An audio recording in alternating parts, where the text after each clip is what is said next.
بسم اللہ الرحمن الرحیم۔ سعدہ بنت ثعلبہ اپنی قوم بنو معن سے ملاقات کے لیے اپنے بیٹے زید بن حارثہ کے ہمراہ روانہ ہوئی۔ وہ اپنی برادری کے گھر میں ابھی داخل ہی ہوئی تھی کہ بنو قین کے ڈاکوؤں نے لوٹ مار شروع کر دی۔ ان کا مال اپنے قبضے میں لے لیا، مویشی ہانک کر لے گئے اور بچوں کو قیدی کر لیا۔ ان قیدیوں میں زید بن حارثہ بھی تھے۔ اس وقت ان کی عمر 8 سال تھی۔ وہ انہیں فروخت کرنے کے لیے عکاظ منڈی میں لے گئے۔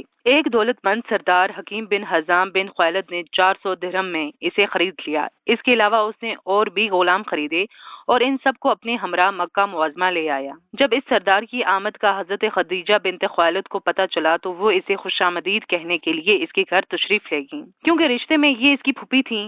حکیم بن حزام نے کہا، پھوپھی جان، میں عکاظ منڈی سے کافی تعداد میں غلام خرید کر لایا ہوں۔ ان میں سے جو غلام آپ کو پسند ہو اسے میں آپ کی خدمت میں بطور تحفہ پیش کر کے خوشی محسوس کروں گا۔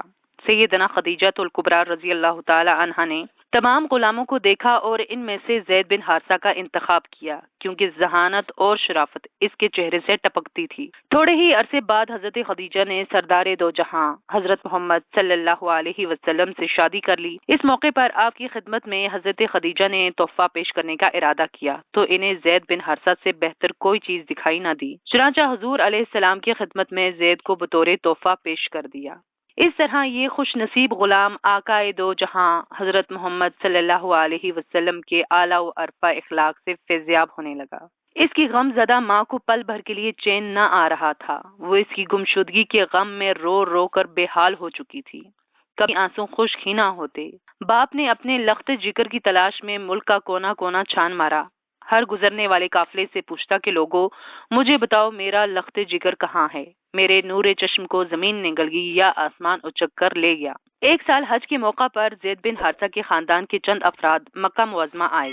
وہ لوگ بیت اللہ کا طواف کر رہے تھے کہ اچانک ان کی نظر زید بن حارث پر پڑی۔ انہوں نے اسے پہچان لیا اور زید نے بھی انہیں پہچان لیا۔ آپس میں ایک دوسرے کے حالات معلوم کیے۔ جب وہ حج سے فارغ ہوئے اور اپنے وطن واپس لوٹے تو اس کے باپ حارثہ کو اطلاع دی کہ تیرا بیٹا زندہ سلامت ہے اور وہ اس وقت مکہ میں ہے۔ ہم نے بچشم خود اسے دیکھا ہے، اس سے باتیں کی اور اس کے حالات کو معلوم کیا۔ خوشی کی یہ خبر سن کر حارثہ نے فوری اپنی سواری تیار کی، کچھ نقد بھی اپنے ساتھ لے لیا تاکہ بطور فدیہ ادا کیا جا سکے، اور اپنے بھائی کعب کو ہم سفر بنایا۔ دونوں تیز رفتاری کے ساتھ مکہ معظمہ کی طرف روانہ ہوئے۔ وہاں پہنچتے ہی رسول اللہ صلی اللہ علیہ وسلم کی خدمت میں حاضر ہوئے۔ عرض کی، آپ بیت اللہ کے ہمسایہ ہیں، مانگنے والوں کی جھولیاں بھر دیتے ہیں، بھوکوں کو کھانا کھلاتے ہیں، بے کسوں کی فریاد رسی کرتے ہیں۔ ہم آپ کی خدمت میں اپنے بیٹے کے لیے حاضر ہوئے ہیں۔ ہم نور چشم کو حاصل کرنے کی غرض سے بہت سا مال بھی ساتھ لائے ہیں۔ خدارا ہم پر کرم کیجیے، جو آپ اس کی قیمت لینا چاہیں ہم بخوشی دینے کو تیار ہیں۔ رسول اللہ صلی اللہ علیہ وسلم نے ان کی باتیں سن کر ارشاد فرمایا، کون ہے تمہارا بیٹا جس کا مطالبہ کر رہے ہو؟ عرض کی، آپ کا غلام زید بن حارثہ۔ آپ نے فرمایا، کیا میں تمہیں ایک ایسی تجویز بتا دوں جو فدیہ سے کہیں بہتر ہو؟ دونوں نے تعجب سے پوچھا، وہ کیا؟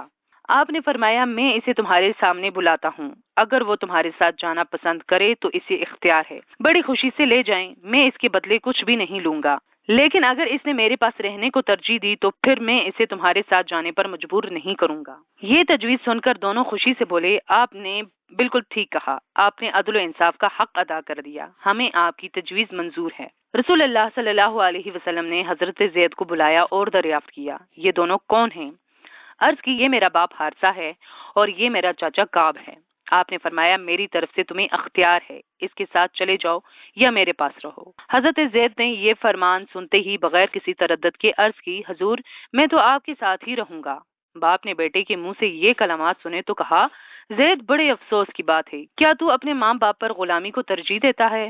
زید نے کہا، ابا جان، میں نے یہاں حضور علیہ السلام کے جن اوصاف حمیدہ کا مشاہدہ کیا ہے اور جس طرح آپ مشفقانہ انداز میں میرے ساتھ پیش آتے ہیں، میں ان سے بہت زیادہ متاثر ہوں، لہٰذا میں انہیں چھوڑ کر کہیں نہیں جا سکتا۔ جب رسول اللہ صلی اللہ علیہ وسلم نے زید بن حارثہ کا یہ انداز دیکھا اور اس کی طرف سے والہانہ محبت کے مظاہرے کا مشاہدہ کیا تو آپ بہت خوش ہوئے، جلدی سے اٹھے، اس کا ہاتھ پکڑا، سیدھا بیت اللہ تشریف لے گئے۔ سرداران قریش کے سامنے بآواز بلند ارشاد فرمایا، اے خاندان قریش، گواہ رہنا، یہ میرا بیٹا ہے، یہ میرا وارث ہے اور میں اس کا وارث ہوں۔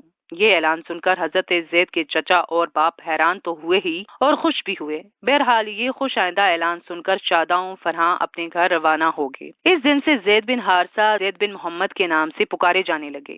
حضرت محمد صلی اللہ علیہ وسلم کے اعلان نبوت کے بعد حضرت زید کو زید بن محمد کے نام سے پکارا جاتا رہا، یہاں تک کہ قرآن مجید میں اللہ تعالیٰ کا یہ حکم نازل ہوا کہ ان کو ان کے اصل باپوں کے نام سے پکارو۔ اس حکم خداوندی کے نزول کے بعد آپ کو زید بن حارثہ کے نام سے پکارا جانے لگا۔